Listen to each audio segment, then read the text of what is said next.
Teorema 11.6 berbunyi ukuran sudut keliling sama dengan setengah ukuran busur yang dihadapinya.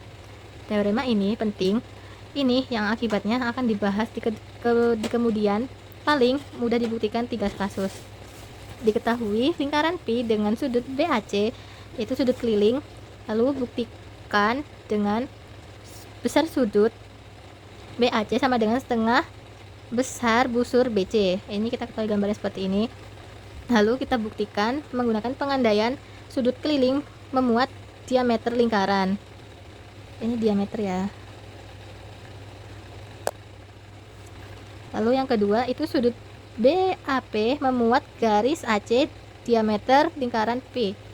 Ini BAP itu memuat AC karena berdiameter lingkaran di P. Lalu buat garis BP menggunakan postulat 1 yang berbunyi yaitu diberikan 2 titik yang berbeda, maka ada tempat 1 garis yang memuat kedua titik tersebut. Lalu yang keempat, pada sudut ABP itu besar sudut BAP, ini BAP ditambah dengan sudut APB sama dengan besar sudut BPC karena menggunakan akibat 8.3 yang berbunyi untuk seberang segitiga ukuran sudut eksterior sama dengan jumlah ukuran 2 sudut interior jauhnya. Nah, yang kelima itu ada garis BP ini sama kayak garis AP, itu jari-jarinya, maka garis BP berkongruen dengan kongruen AP itu berdasarkan definisi jari-jari. Lanjut yang ke nomor 6, sudut BAP berkongruen dengan sudut ABP berdasarkan teorema 4.3 yang berbunyi yaitu jika dua sisi pada suatu segitiga kongruen, maka sudut-sudut di depan sisi tersebut kongruen. Lalu yang ketujuh itu besar sudut BAP berkongruen dengan sudut APB akibat dari kongruensi ya. Nah, lalu besar sudut ABP ditambah dengan besar sudut ABP sama dengan besar sudut BPC itu menggunakan substitusi. Lalu kan ini sudah diperoleh, jadi ini diameter 2 besar sudut dari APB sama dengan besar sudut BPC. Ini ABP sama dengan besar sudut BPC. Lalu sudut BPC sama dengan sudut besar garis BC. Ini sudut BP itu besar dari garis BC. Ini ya. Yang ini tuh besar sudut sedikit ya.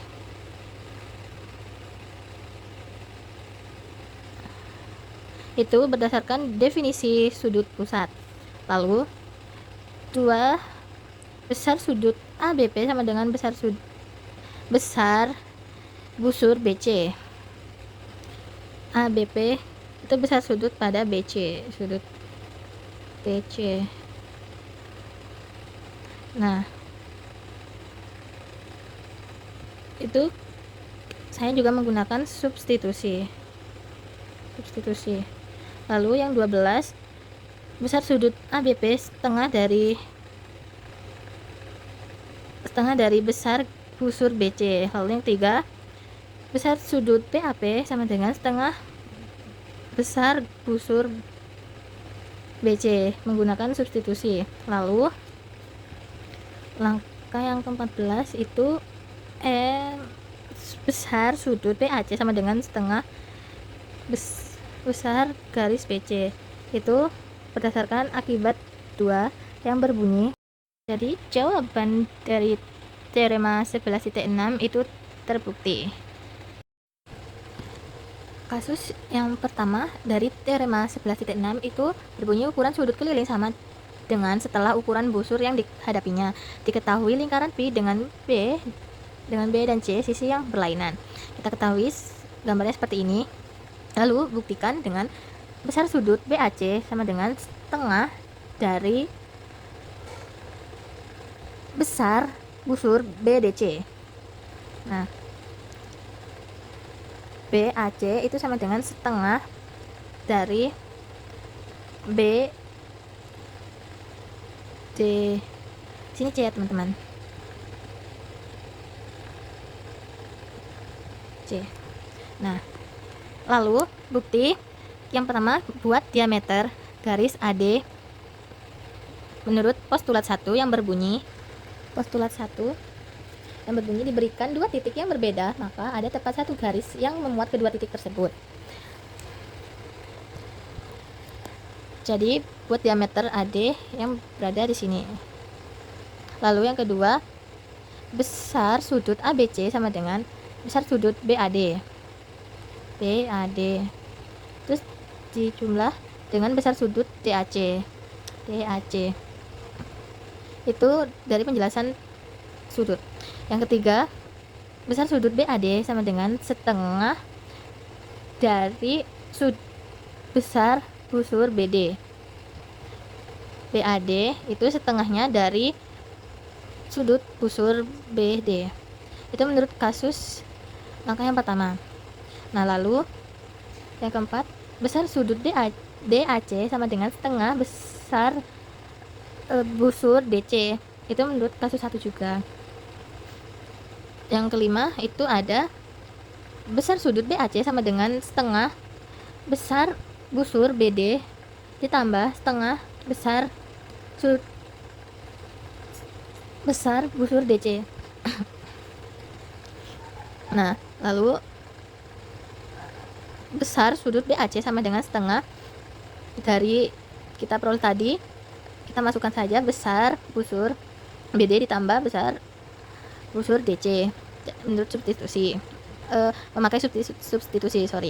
Yang keenam, besar busur BD ditambah besar busur DC sama dengan besar busur BDC. Jadi kita ini BD ini tambah dengan DC, kan tadi di sini BD lalu ke DC, maaf. Nah, itu kita satukan jadi BDC seperti itu. Lalu yang ketujuh, besar sudut BAC sama dengan setengah dari besar busur BDC. Jadi BAC itu setengah, hasilnya itu setengah dari besar sudut BDC ini itu setengahnya dari BDC. Jadi terbukti untuk kasus yang pertama pada teorema 11.6. Nah, lanjut, di sini ada kasus 2, ukuran yang berbunyi ukuran sudut keliling sama dengan setengah ukuran busur yang dihadapinya. Diketahui lingkaran P dengan sudut BAC. Nah, seperti ini kita peroleh gambarnya seperti ini. Nah, lalu kita buktikan dengan besar sudut BAC sama dengan setengah besar busur BC. Ini kita peroleh gambarnya juga seperti ini. Yang pertama, buat diameter AD melalui titik A dan titik pusat P. Nah, kita bikin diameter ini sudah, lalu melalui titik A dan titik pusat P di sini dulu. Nah, lalu yang kedua, besar sudut BAC sama dengan besar sudut BAD ditambah besar sudut DAC. Itu menurut postulat penjumlahan sudut. Lalu yang ketiga, besar sudut BAD sama dengan setengah besar busur BD berdasarkan kasus yang pertama tadi ya. Lalu yang keempat, besar sudut DAC sama dengan setengah dari besar busur DC. Ini besar sudut DC, besar busur DC. Lalu yang kelima, besar sudut BAC sama dengan setengah besar busur BD ditambah setengah besar busur DC menurut substitusi langkah ketiga dan keempat. Ini ya. Nah, lalu besar sudut BAC sama dengan setengah besar busur BD ditambah besar busur DC. Kita sudah peroleh tadi, sini tinggal dimasukkan ke langkah yang keenam. Itu berdasarkan sifat distributif aljabar. Nah, lalu yang ketujuh, besar busur BD ditambah besar busur DC itu sama dengan besar busur DC. Jadi BD itu ditambah BD ini itu ditambah dengan DC. Jadi kita peroleh hasilnya yang ini. Itu berdasarkan teorema penjumlahan busur. Nah, yang kedelapan itu besar sudut BAC sama dengan setengah dari besar sudut besar busur BC. Jadi BAC itu sama dengan setengahnya dari besar busur BC. Jadi sini. Jadi untuk kasus yang kedua pada teorema 11.6 itu terbukti.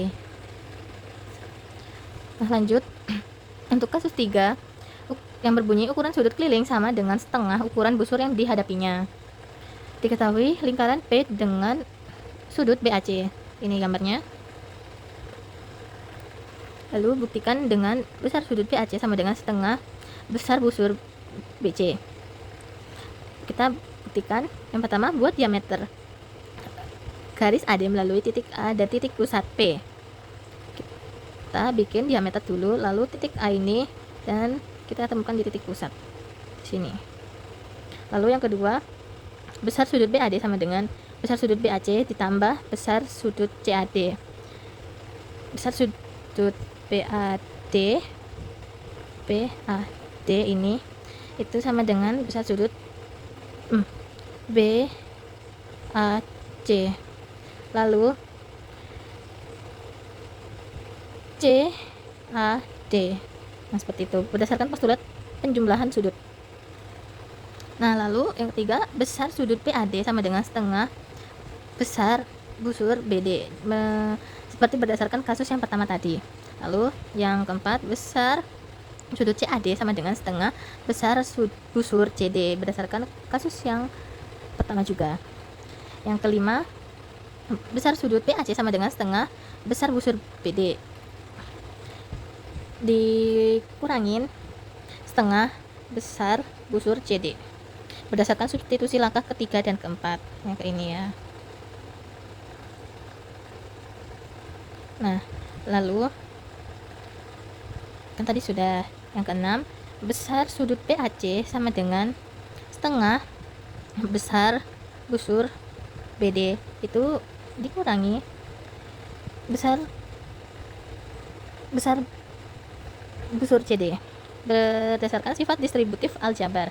Yang ketujuh, besar busur BD dikurangin besar busur CD sama dengan besar busur BC. Jadi BD ini itu dikurangin dengan CD, lalu kita kembali ke BC. Itu berdasarkan pengurangan busur. Nah, lalu yang ke-8, M besar sudut PAC sama dengan setengah MBC. Nah, lanjut ke akibat 11.11. Sudut keliling yang menghadap busur yang sama adalah kongruen. Diketahui lingkaran R sudut AXB menghadap busur AB, sudut AYB menghadap busur AB. Kita peroleh gambarnya seperti ini. Lalu buktikan dengan sudut AXB kongruen dengan sudut AYB. Ini buktikan dengan tadi ya, AXB ini ke sini lalu ke atas. Nah, berkongruen dengan AYB. Nah, kita buktikan dengan bukti yang pertama, besar sudut AXB sama dengan setengah besar busur AB, berdasarkan teorema 11.6 yang berbunyi ukuran sudut keliling sama dengan setengah ukuran busur yang dihadapinya. Nah, lanjut. Besar sudut AYB sama dengan setengah besar busur AB berdasarkan teorema juga 11.6 tadi. Yang ketiga, besar sudut AXB itu sama dengan besar sudut AYB berdasarkan sifat transitif pada kesamaan. Lalu yang keempat, sudut AXB berkongruen dengan AXB itu berkongruen dengan sudut AYB berdasarkan definisi kongruensi sudut. Jadi untuk akibat 11.11 ini terbukti. Lalu lanjut ke akibat 11.12. Sudut yang berhadapan pada segi 4 tali busur adalah berpelurus. Diketahui lingkaran W dengan segi 4 tali busur itu ABC. Kita peroleh gambarnya seperti ini yang diketahui ABCD.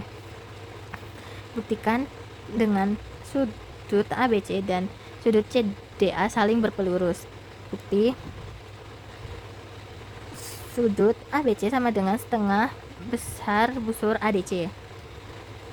Besar sudut CDA sama dengan setengah besar busur CBA. Itu berdasarkan teorema 11.6 yang berbunyi ukuran sudut keliling sama dengan setengah ukuran busur yang dihadapinya. Nah, lanjut. Besar sudut ABC ditambah dengan besar sudut CDA sama dengan setengah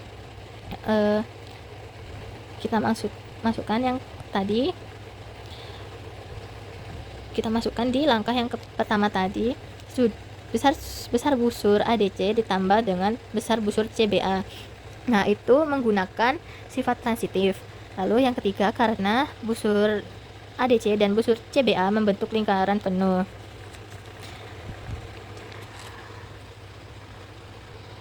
Nah, yang ini ADC, lalu CBA itu membuat lingkaran penuh. Lalu besar sudut ABC ditambah besar sudut CDA sama dengan setengah dikali 360 yang dihasilkan, yang diperoleh itu 180. Selanjutnya, sudut ABC dan sudut CDA itu saling berpelurus. Ini ABC itu kan berpelurus, ini ABC itu berpelurus, CDA ini juga berpelurus. Jadi kita peroleh hasilnya tadi itu 180, terbukti. Teorema 11.7 yang diketahui sebuah sudut dengan titik sudut pada lingkaran sedemikian hingga sudut itu dibentuk oleh sinar tali busur dan sinar garis singgung.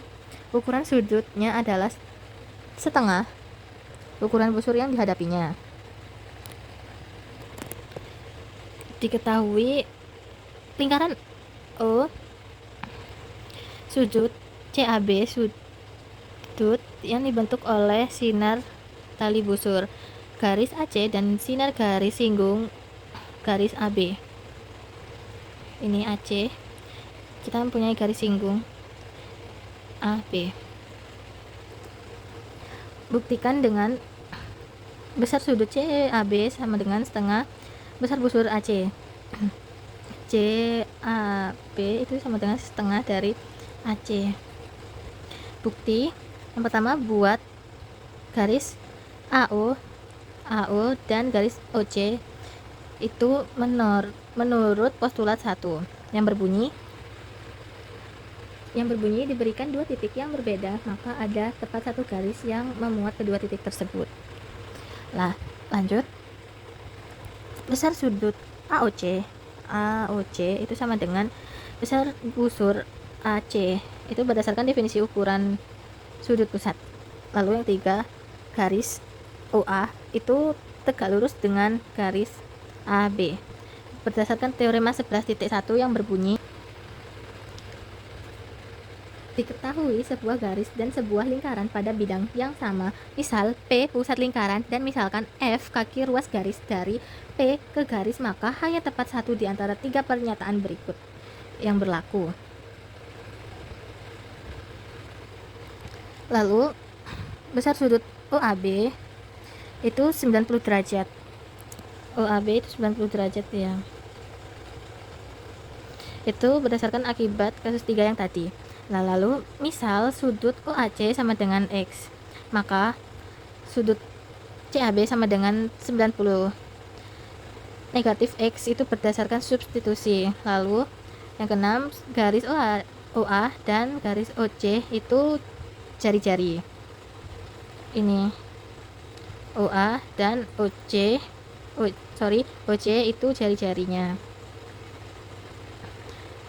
OA berkongruen dengan OC berdasarkan definisi jari-jari. Lalu yang 7, sudut OAC sama kayak sudut sama kaki. Sudut OAC berkongruen dengan sudut OCA. Ini OAC itu berkongruen dengan sudut OCA berdasarkan teorema 4.3 yang berbunyi jika dua sisi pada suatu segitiga kongruen, maka sudut-sudut di depan sisi tersebut kongruen. Lanjut yang ke-8, besar sudut AOC ditambah X sama dengan 180 berdasarkan teorema 8.9. Lalu besar sudut AOC sama dengan 180 2X. Nah, itu teorema ini berarti terbukti. Selanjutnya ada teorema 11.8, yaitu dua ruas garis singgung pada lingkaran dan titik di luar lingkaran adalah kongruen dan membentuk sudut-sudut kongruen dengan garis yang menghubungkan titik di luar lingkaran dengan titik pusat lingkaran. Diketahui garis lingkaran P, yaitu kedua Q di luar lingkaran.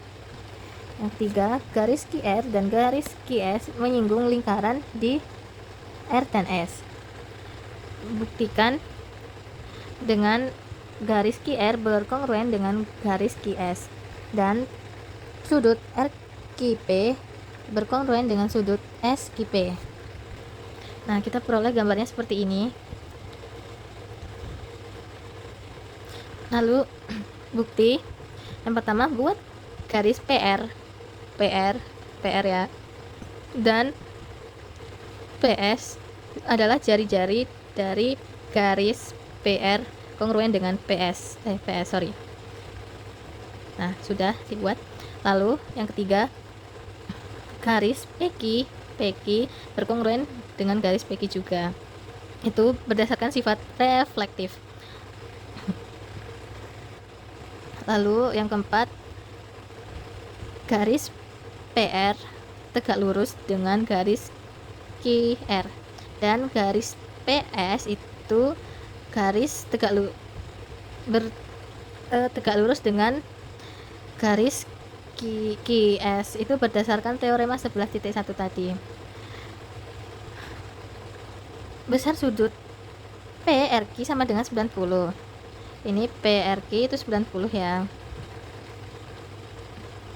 Lalu besar sudut PSQ sama dengan 90 juga. Lalu besar sudut PQR sama dengan besar sudut PSQ. Yang ketujuh, sudut PRQ itu sama dengan berkongruen dengan sudut PSQ. Lalu yang kedelapan, ini berdasarkan dari sisi sudut. Sisi sudut atau AK. Sudut PRQ itu berkongruen dengan sudut PSQ. Yang kesembilan, itu garis QR berkongruen dengan garis QS. Nah, lanjut. Sudut RQP itu berkongruen dengan sudut SQP. Lalu untuk teorema 11.8 ini terbukti. Nah, lanjut ke teorema 11.9. Diketahui lingkaran C dan Q di luar misal I adalah sekan melalui Q memotong lingkaran C di R dan S, dan I1, oh ini misal I1 ya, maaf, ini I2 second lain melalui Q memotong lingkaran C di U dan T, maka QR dikali dengan QS, lalu QU dikali dengan QT. Diketahui lingkaran C lalu Q di luar lingkaran garis QS second memotong lingkaran C di R dan S. Garis QT second memotong garis C di U dan T. Nah, kita buktikan ini seperti ini gambarnya. Kita buktikan dengan QR dikali dengan QS dan QU dikali dengan QT. Nah, langsung pertama buat garis TR dan garis US, garis TR ya, TR ke US. Lalu kedua, karena sudut S sudut keliling dan sudut T sudut kelilingnya, sudut S ini sudut keliling dan T ini juga sudut keliling.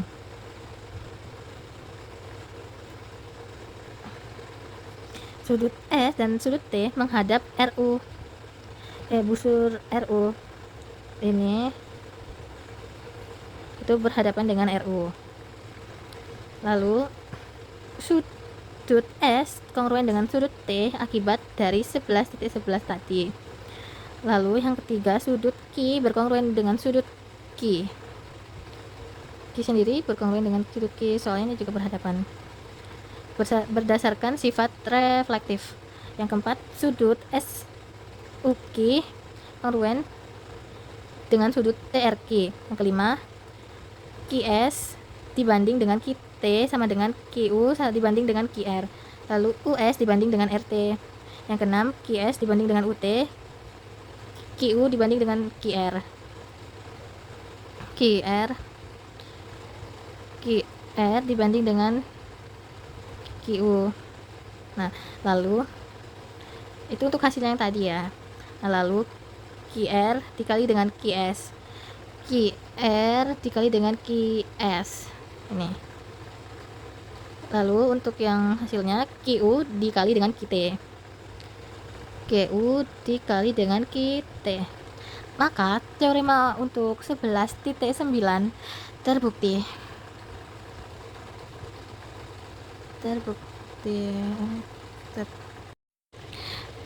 Teorema 11.10 diketahui ruas garis singgung garis QT pada lingkaran dan secant melalui Q memotong lingkaran di R dan S, maka QR dikali QS sama dengan QT pangkat 2.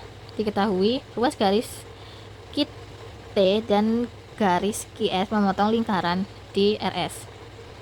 Nah, ini kita peroleh gambarnya seperti ini. QT dan QS itu memotong lingkaran di RS. Kita potong di sini RS.